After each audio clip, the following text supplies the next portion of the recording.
Voilà, bonjour chers frères et sœurs, ici l'évangélique Jacques Soumarou et nous sommes donc dans le cadre de l'émission Réseau Partage Chrétien. Cette émission, comme je vous l'ai dit la dernière fois, a pour but d'amener les enfants de Dieu à la maturité et de les amener à considérer les Écritures et à lire eux-mêmes les Écritures en ne comptant sur personne. Parce que si nous mettons l'accent sur une personne, en disant c'est celui-là qui va me guider ou c'est celui-là qui va me dicter ce que je dois faire en ce qui concerne les œuvres de Dieu, nous nous trompons. C'est pour cela que nous devons lire les Écritures nous-mêmes sans compter sur personne. C'est vrai que nous pouvons aller demander si nous ne comprenons pas quelque chose qui nous dépasse à un pasteur, mais vous-même vous devrez vérifier les Écritures. Vous priez le Seigneur pour vérifier les Écritures si cela est vrai ou faux, si l'enseignement d'une personne est vrai ou faux. Voilà, donc nous allons donc passer aujourd'hui à notre, je ne sais pas si c'est la 4e ou 3e prédication dans le cadre du réseau Partage Chrétien tous les jours. Voilà. Alors, le thème de ce message d'aujourd'hui est Jézabel, la femme inique. Parce que c'est l'une des pires femmes que nous avons vues dans la Bible. Elle est beaucoup plus pire que tout ce que nous avons vu auparavant. Jézabel, la femme inique. Voilà. Parce qu'aujourd'hui, il faut dire que nos sœurs ont pris la peau d'Isabelle. Nos sœurs ont pris les œuvres de Jézabel pour pouvoir l'amener dans l'église. Il n'y a pas très longtemps de cela, je vais dire par là 15 ans, 20 ans, si avant même de rentrer dans une église chrétienne, on voyait des gardes, des services d'ordre à la porte pour pouvoir ramener les gens à l'ordre. Ces gens avaient pour but de stopper des gens qui étaient mal habillés, qui étaient divertis, ou qui étaient dans des habits qui n'étaient pas trop conformes à la règle. C'est-à-dire décolletés ou des habits où ils sont habillés, on voit une partie de leur partie sensible, etc. Et on ne laissait pas entrer comme ça des gens comme ça dans l'église. Mais maintenant, tout ça a été abandonné, tout le monde rentre maintenant, quelle que soit ta manière de s'habiller, même si tu vas séduire les gens à l'intérieur, tu vas perturber le culte, ça c'est pas le problème, ils veulent seulement que les gens rentrent. C'est ce que nous dénonçons ici. Nous allons toujours les dénoncer. Voilà, nous allons prendre notre lecture. On va prendre donc la lecture ici, dans 1 Roi 21, 1 à 16. C'est une longue lecture. Et nous allons prendre notre mal en patience et lire tranquillement et développer notre message. 1 Roi donc 21, 1 à 16. 1 Roi 21, 1 à 16. Alors nous allons chercher 1 Roi 21, 1 à 16.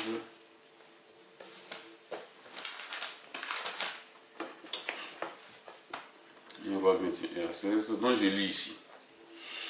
Après ces choses, voici ce qui arriva, Naboth, et donc j'ai dit, après ces choses, voici ce qui arriva, Naboth et de Jizréel avait une vigne à Jizréel, à côté du palais d'Akab, roi de Samarie.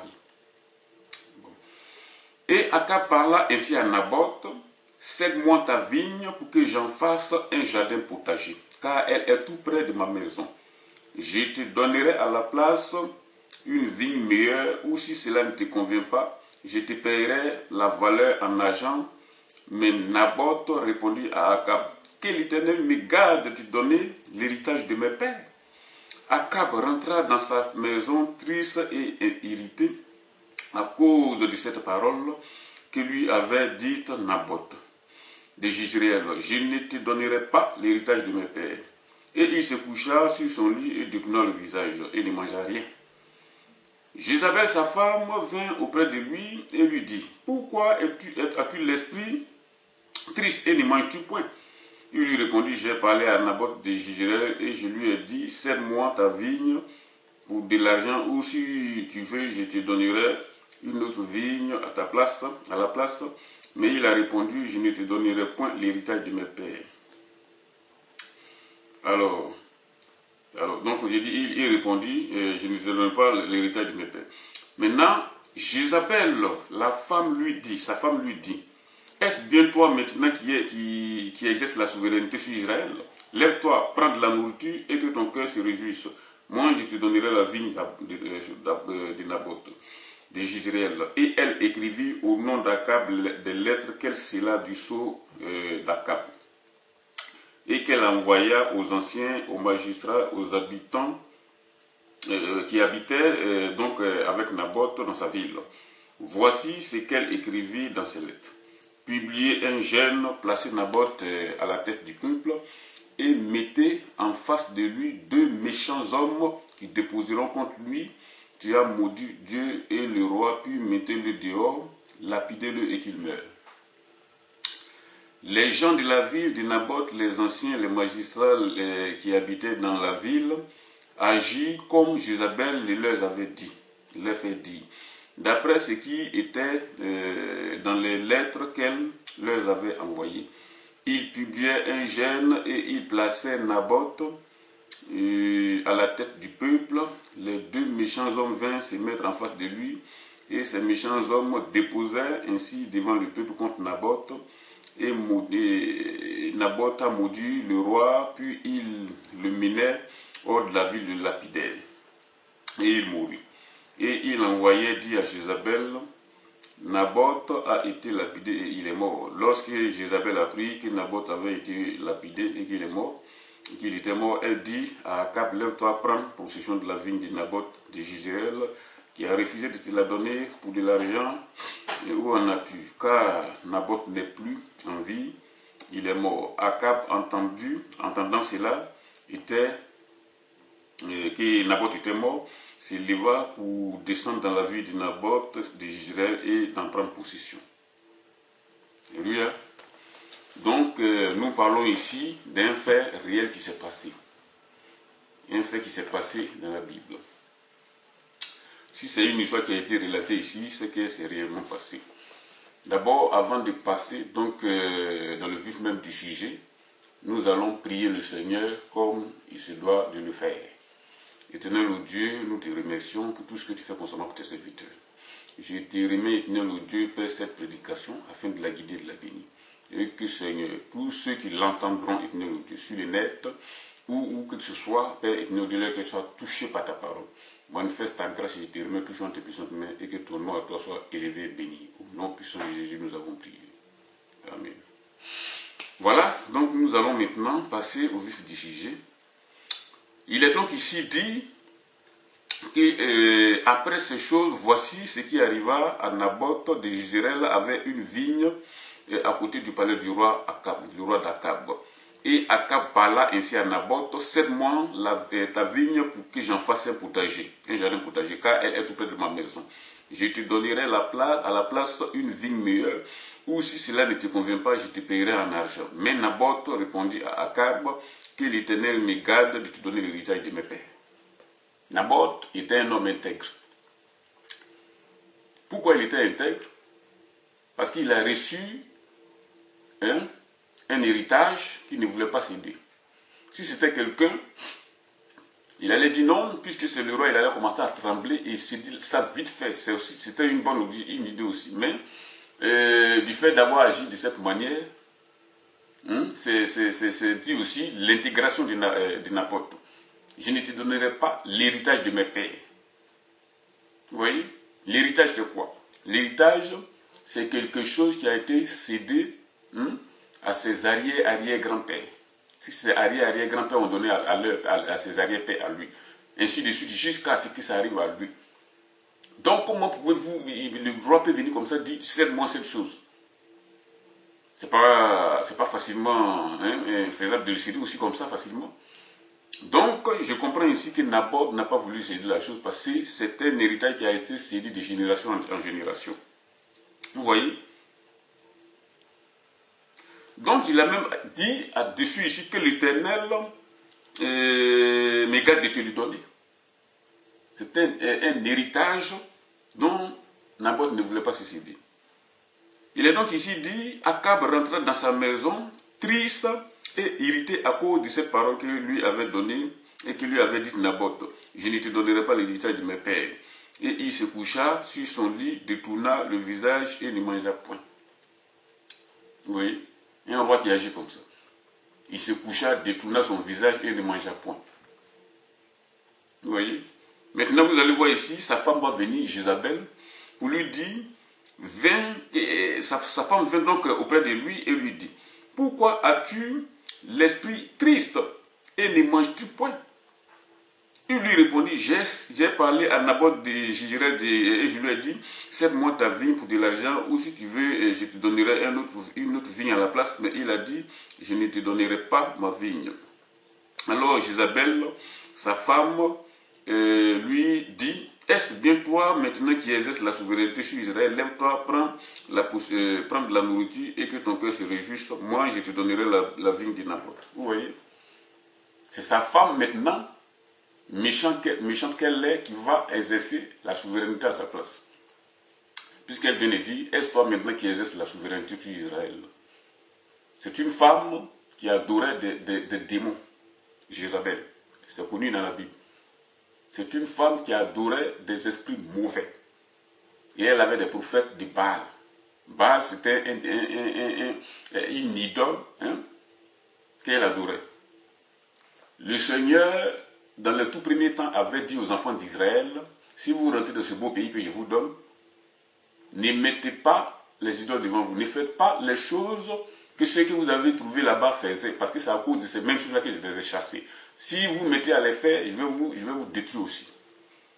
Mais au lieu de cela, Akab n'a pas écouté cela. Il allait prendre une fille étrangère, une femme étrangère pour l'amener en Israël. Voilà aujourd'hui la femme étrangère, ce que la femme étrangère l'amène à faire.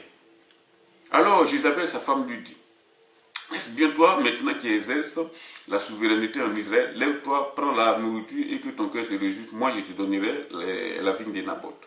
Vous voyez de Jezreel là. Ça c'est une méchanceté.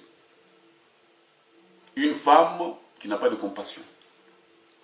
Et c'est elle maintenant qui guide son mari. Vous allez voir la suite. Elle écrivit, au verset 8 donc, du chapitre 21 de 1 roi, elle écrivit au nom d'Akab des lettres qu'elle scella du sceau d'Akab et qu'elle envoya aux anciens et aux magistrats qui habitaient avec Naboth dans sa ville. Voici, d'abord non seulement elle a pris le temps de prendre la place du roi et prendre des lettres qu'elle a écrites aux anciens, aux magistrats, aux responsables de la ville, au nom du roi, et elle a scellé cela avec le sceau du roi. Vous voyez? C'est que le roi n'a pas osé faire, c'est ce qu'elle fait. Pourquoi tout cela arrive? Parce que c'est une femme étrangère qui ne connaît pas Dieu.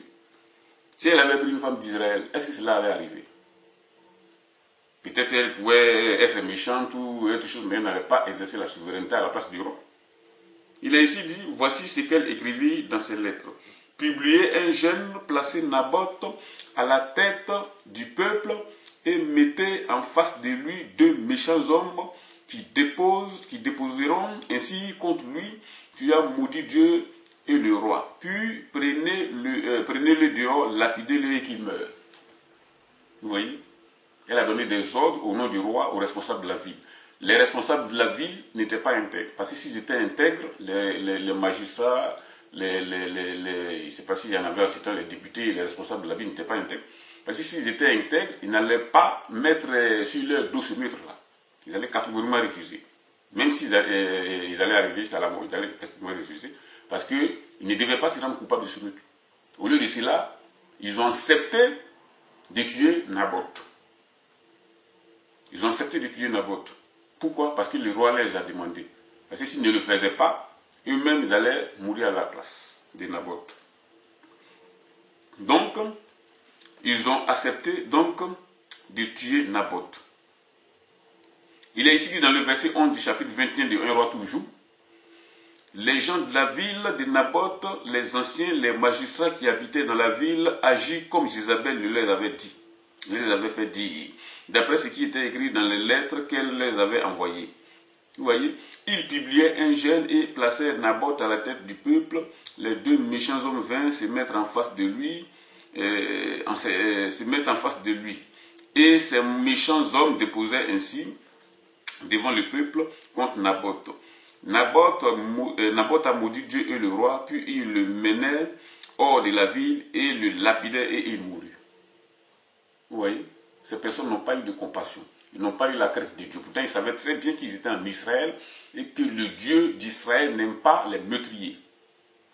Mais ils ont quand même agi selon l'ordre de Jézabel, la femme du roi. Et ils ont agi donc selon la parole d'Isabelle, ils ont lapidé Naboth. Jézabel a écrit de la part de son mari. Mais si c'était quelqu'un qui réfléchissait, de la manière dont il avait commencé la chose, il fallait qu'il termine ça comme ça. Il a demandé le champ de Naboth. Naboth a refusé. Il fallait rester là. Si tu es allé dans ton affliction à la maison, méchante, tu savais très bien que ta femme est méchante, donc ce n'est pas la peine de lui dire c'est là afin qu'elle te donne des mauvais conseils. Il fallait rester sur ça et c'était bon. Mais il a dit à la femme, à la méchante femme, et la femme lui a donné des mauvais conseils. Voilà ce qui est arrivé. Le juste Naboth est mort. Naboth fut lapidé par les gens de la ville et il mourut.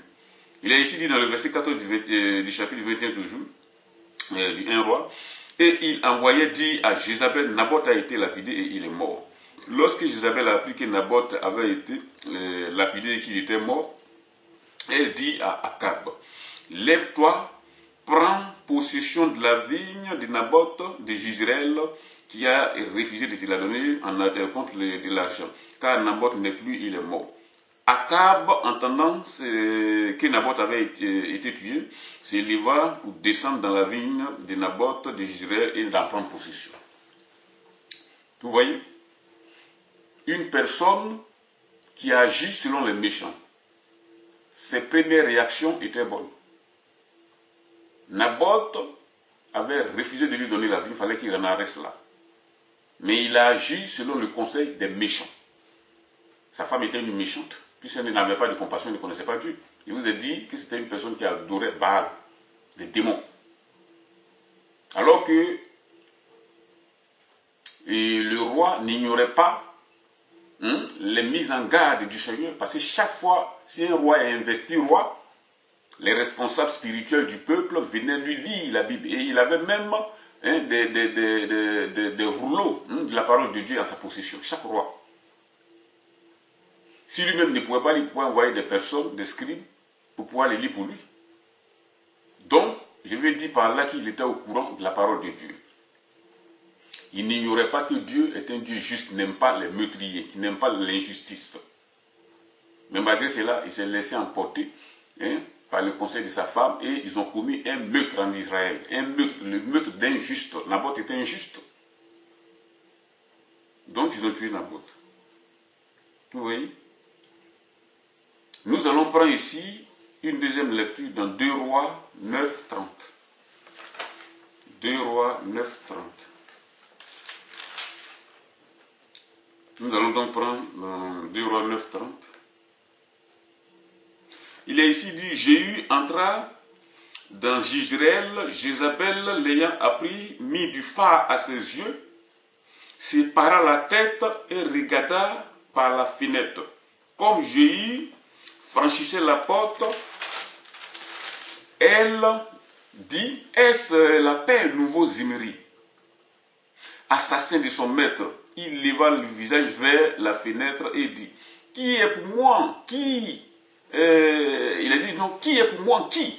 Et il a dit ici que 2 ou 3 eunuques le regardaient en s'approchant de la fenêtre. Il dit, jetez-la par le bas. Et il la jetait et il rejaillit de son sang sur la muraille et sur les chevaux. Jéhu la foula aux pieds, puis il entra, mangea et but. Et il dit, allez voir si cette maudite, allez voir cette maudite et enterrez-la. Car elle est fille des rois. Ils allaient pour l'enterrer, ils ne trouvaient d'elle que le crâne, les pieds et les paumes des mains. Ils retournaient l'annoncer à Jéhu qui dit, c'est ce que l'Éternel avait déclaré par son serviteur Élie, le Tishbite, en disant, les chiens mangeront la chair de Jézabel dans le champ de Jezreel, et le cadavre de Jézabel sera comme du fumier sur la face des champs. Dans ce champ de Jezreel, de sorte qu'on ne pourra dire c'est Jézabel. Vous voyez? Je reprends ici, parce que c'est la toute première partie qui nous intéresse. Toute la Bible nous intéresse, en paragraphe ainsi. Jéhu entra dans Jezreel, Jézabel l'ayant aperçu, mit du phare à ses yeux, sépara la tête et regarda par la fenêtre. Jéhu entra dans Jezreel, Jézabel l'ayant appris, mit du phare à ses yeux, et sépara la tête et regarda par la fenêtre. Mis du phare à ses yeux, c'est quoi? Ça, c'est le maquillage. C'est la toute première fois que la Bible mentionne le maquillage ici. Le maquillage. C'est vrai que Pharaon le faisait, beaucoup de personnes le faisaient, mais de manière spécifique et bien clarifiée comme ça, c'est la première fois que la Bible le dit ici. Elle sépara la tête. Voilà la plaie de l'église d'aujourd'hui. Donc c'est là que notre message commence. Tout ce que nous avons fait, c'était une entrée en matière, un paragraphe. Mais voilà le message d'aujourd'hui. Elle sépara la tête et mit du phare à ses yeux. Je dis bien, voilà la plaie de notre église aujourd'hui, des enfants de Dieu, surtout des femmes, des sœurs en Christ aujourd'hui. Elle sépare la tête, leur tête, et mettre du phare dans leurs yeux. S'il insiste là-dessus, ça a son importance. Le maquillage. La Bible dit dans sa parole, ne vous mettez pas avec les infidèles. Quand la Bible dit, ne vous mettez pas avec les infidèles, ça a son importance. La Bible dit aussi, n'aimez point le monde. Le monde, c'est quoi? Ce sont ces choses-là. Le monde, ce sont les maquillages, les faux cheveux, les faux ongles, les hauts talons, les pantalons, les décapitations de la peau, des lentilles, tout ce qui est étranger au corps d'une personne normale. Lorsque vous prenez cela et que vous le rajoutez à votre corps, vous dites à Dieu, Dieu, tu n'es pas bon parce que tu m'as mal créé, je vais rectifier ta création et en ajoutant ainsi à ce que tu as créé. Vous pouvez corriger Dieu. Dieu n'est pas corrigeable. S'il t'a créé d'une telle manière, reste tel que tu es, et ainsi tu vas le plaire. Tu vas le plaire. La Bible dit, le corps est le temple du Saint-Esprit.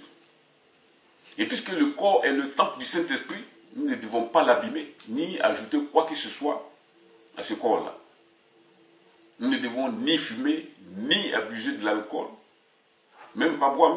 C'est mieux de le dire, ne pas boire. Et ne pas ajouter au corps dans lequel le Saint-Esprit habite. Celui qui détruit ce corps, nous savons que Dieu lui demandera un jour compte. Dieu le détruira. Et pour cela, vous devez faire très attention. Les faux cheveux, par exemple, sont des choses qui appartiennent au diable. Il y a beaucoup de cérémonies qui se font là-dessus. En Inde, par exemple, les gens, qu'est-ce qu'ils font? Ils font des vœux. Et lorsque ces vœux-là, si c'est pas ça se réalise, ils vont chez les maîtres indiens là pour pouvoir, ils se rasent et puis ils offrent leurs cheveux en sacrifice. Eux, en retour, ils font des incantations dessus et ils mettent des démons là-dedans. Et nos sœurs, c'est ce qu'ils prennent et ils portent, sans savoir ce que c'est.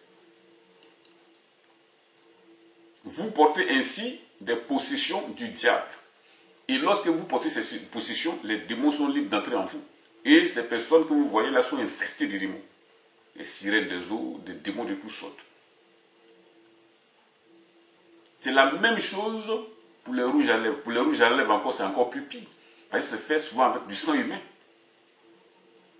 Et vous prenez quelque chose qui est fait avec du sang humain et vous le mettez sur vos lèvres. Et souvent des personnes qui portent ces choses, lorsqu'ils ouvrent la bouche, ça se sent immédiatement. Parce que c'est du venin qui sort de leur bouche. Rien de bon ne sort de leur bouche. Vous comprenez? Dieu est Dieu, il sait tout. S'il dit de ne pas faire quelque chose, c'est qu'il y a quelque chose qui n'est pas bon, qui n'est pas bon là-dedans. Ne vous conformez pas au monde. N'aimez point le monde. Le monde, ce sont ces choses-là. La mode. Vous voulez ressembler aux gens du monde. Et ils ne connaissent pas Dieu, mais vous connaissez Dieu. Vous connaissez la Bible, ils ne connaissent pas la Bible. Mais comment se fait-il que vous vous conformez à eux? Quand on leur reproche souvent ces choses, ils disent non, on ne peut pas rester en marge de la société, il faut marcher avec son temps. Ah bon? On peut marcher avec son temps et être dans ce temps sans se conformer au monde.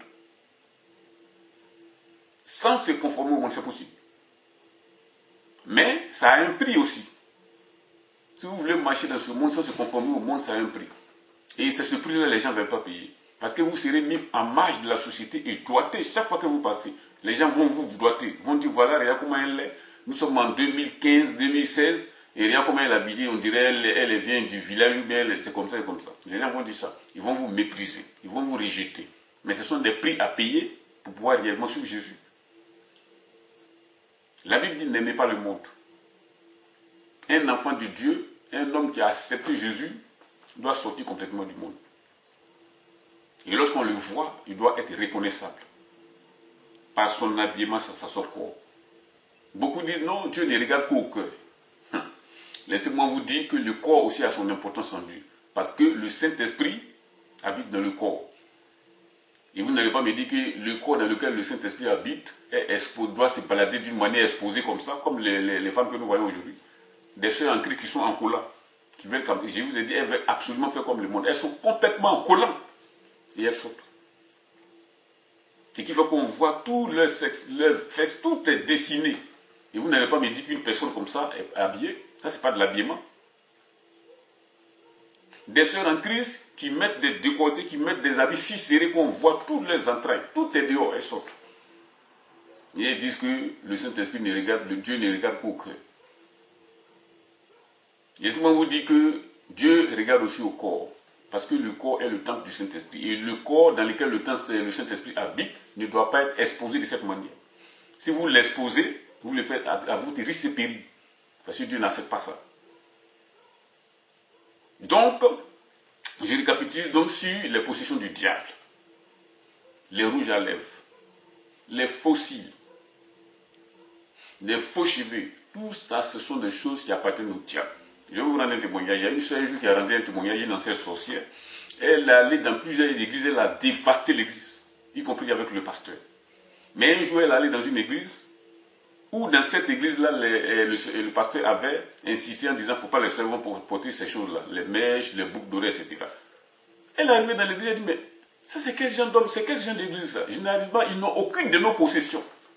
Vous comprenez? Elle a dit, ils n'ont aucune de nos possessions. Donc, ce qui fait que c'est quasiment impossible de les avoir. Elle est retournée et puis elle allait voir ses supérieurs dans le monde de sous l'eau, là-bas, dans le monde des ténèbres. Et elle a dit, mais ça c'est quelle église là? Je suis arrivé là-bas et ils n'ont aucune de nos choses. Pas de boucles d'oreilles, pas de faux cheveux, pas de mèches, pas de rien sur eux. Et puis la responsable là-bas sous l'eau a dit, ah, c'est ce groupe-là justement qui nous fatigue, on t'avait dit. C'est eux qui nous posent tous les problèmes ici. Parce qu'on ne sait pas comment les avoir. Vous voyez? Une sorcière, et c'est après sa conversion qu'elle est venue rendre ce témoignage à l'église. C'est pour vous dire que dans ce monde-là, le diable a ces choses qui l'appartiennent. Et si vous avez ces choses sur vous, non, ça veut dire que vous êtes en sa possession. Il peut faire de vous ce qu'il veut. Vous pouvez dire tout à l'heure, ce que le frère dit est faux ou bien ce n'est pas vérifiable, et qu'est-ce qui prouve que c'est vrai? Je vais vous dire une chose. Même si moi vous ne me croyez pas, et puisque vous ne me croyez pas, rentrez en prière pendant un certain temps, un certain nombre de jours, et demandez à Dieu si ce que ce frère-là dit est faux ou vrai. Vous allez voir la réponse de Dieu. Ne vous mettez pas immédiatement contre moi en disant, oh, ben, ce frère, il exagère, c'est comme ça. Non, il n'est qu'à aller à son enseignement là-bas, on ne veut pas. Si vous voulez vraiment savoir la vérité, en plus de ce que je vous ai dit, allez-y demander à Dieu si c'est vrai ou faux. Vous allez voir la réponse de Dieu. Prenez un temps dans la prière, dans le jeûne et la prière, demandez à Dieu. Vous savez, on dit ce monde-là passe. Hein, ce monde que nous voyons là va passer. Mais l'éternité, elle ne passera pas. Ce n'est pas la peine de se conformer au monde pour pouvoir périr avec le monde. Vous voyez? Toutes ces choses dont je viens de vous citer ne sont pas de Dieu. Dieu vous a prévenu de sa parole en disant de ne pas mettre ces choses. La mode ne vient pas de Dieu. La mode vient du diable. Tous ces couturiers que vous voyez là, la plupart sont des homosexuels. Et vous savez très bien que l'homosexuel n'est pas de Dieu, Dieu dit toutes ces personnes. La plupart des couturiers, des gens qui sont dans la mode, toutes ces personnes-là sont des personnes au service du diable. Vous voyez? Pourquoi j'ai dit ça? Parce que ce sont des personnes qui créent les vêtements. Ce sont eux qui sont responsables de la mode. Ce sont eux qui font les défilés de mode. Au lieu de faire des habits qui couvrent le corps, ils font des habits qui découvrent le corps, c'est-à-dire qui prônent la nudité. Or, la nudité vient du diable. Parce que le diable, dans le monde des ténèbres, la nudité est des rigueurs. Il n'y a pas d'habits là-bas, parce qu'ils n'ont pas d'œuvre. Donc, ils sont tous nus. Et le diable veut vous amener à être nus. Et il est arrivé à le faire. Parce que lorsque vous sortez dans la rue aujourd'hui, vous voyez une jeune fille passer, ou bien des femmes passer, vous allez voir qu'elles sont nues, parce qu'elles ne sont pas habillées. Moi, je n'appelle pas ça des vêtements. Les collants, maintenant, sont venus à la mode. Les collants dessinent le corps comme si la personne n'est pas habillée. On ne voit pas seulement que sa peau. Sinon, tous, la forme de son corps, de leur corps sont exposés. Et ce sont des démons qui sont nus comme ça. Si vous vous conformez aux démons, ça veut dire que vous allez aller en enfer un jour avec eux. Je vous ai dit tout de suite que pour suivre Jésus, il y a un prix à payer. Et ce prix-là, c'est d'abandonner le monde. Le monde, c'est la mode. Et la mode, ce sont ces choses-là. Je vous ai dit que la plupart de ces gens de la mode, les couturiers, ces grandes personnes du spectacle, ces gens qui sont dans ces histoires-là sont des satanistes. Et ils font la volonté de leur maître. Donc il faut abandonner ces choses et ne pas les pratiquer. Quel que soit le prix. Les gens vont vous insulter en disant, mais elle, on est actuellement à la mode du collant, elle met encore des longues jupes, etc. Ça, c'est pas ton problème. Parce que le Seigneur t'a dit de couvrir ton corps, tu couvres ton corps un point, un trait. Ce qu'ils veulent te dire, ils n'ont qu'à dire, ce qu'ils veulent faire, ils n'ont qu'à faire, toi, c'est pas ton problème. Vous voyez? Donc, les longs talons, par exemple, ont pour but de faire quoi? Ont pour but de mener la femme à marcher sur la pointe de ses pieds comme des démons. Vous voyez? Les longs talons ont pour but d'amener la femme à marcher sur les pointes de ses pieds comme des démons. La plupart des démons, des catégories de démons, marchent sur les pointes des pieds. Et le diable est arrivé à faire cela, à pousser l'homme à faire cela. Vous voyez comme c'est tragique et dramatique. Et une personne qui a pris cette habitude-là de marcher sur la pointe de ses pieds pendant des années, finalement, ses orteils seront déformés. Est-ce que c'est ce que Dieu vous a amené à faire? À déformer votre corps, votre bon corps qu'il vous a donné? J'ai des diapositives que je ne suis pas en mesure de vous montrer parce que je n'ai pas le nécessaire, le matériel. J'ai des différentes manières, des pieds que les hauts talons ont déformés. Les orteils de ces personnes sont complètement foutus. Parce qu'elles ne marchent que sur les orteils, alors que Dieu les a donné le pied entier pour marcher. Mais elles marchent uniquement que sur les orteils. Vous voyez? Le diable ainsi amène les gens à déshonorer leur propre corps, à détruire leur corps et à désobéir à la parole de Dieu. Dieu demandera compte à toutes ces personnes qui portent ces choses. Quel que soit ton titre, même si tu es un enfant de Dieu et que tu te portes en long, tu te balades dans l'ombre, tout le reste est couvert et tu mets de très hauts talons, c'est aussi mauvais. C'est pas bon. Donc il faut arrêter de mettre des hauts talons. Je dis bien des hauts talons. Et d'autres aussi portent des pantalons comme des hommes. La Bible a dit dans sa parole, une femme ne s'habillerait pas comme un homme et un homme ne s'habillerait pas comme une femme. Mais eux aujourd'hui, ils portent des pantalons. On leur demande, ils disent, mais nous sommes en 2016, ben, il faut suivre avec son temps, donc on ne peut pas faire autrement, c'est comme ça. Vous voyez? Je vous ai dit, la Bible est entre vos mains. Et si vous attendez une prédication et que Dieu est passé par quelqu'un pour venir vous avertir au sujet de quelque chose, au lieu de rejeter la chose, si la chose ne vous convient pas, demandez à Dieu si réellement ce que ce frère vient de dire, ou bien ce que ce pasteur vient de dire, vient de Dieu ou pas. Mettez-vous en jeûne et prière et demandez jusqu'à ce que Dieu vous réponde. Vous allez voir la réponse de Dieu. Il ne faut pas être endurci. Parce que ce sont ces choses, tellement elles ont l'habitude de faire, les faux cheveux, les faux ongles, les faux cils, les rouges à lèvres, les décapitations de peau, les habillements du monde, elles sont tellement collées à ça, habituées à ça, elles ne veulent pas abandonner ces choses.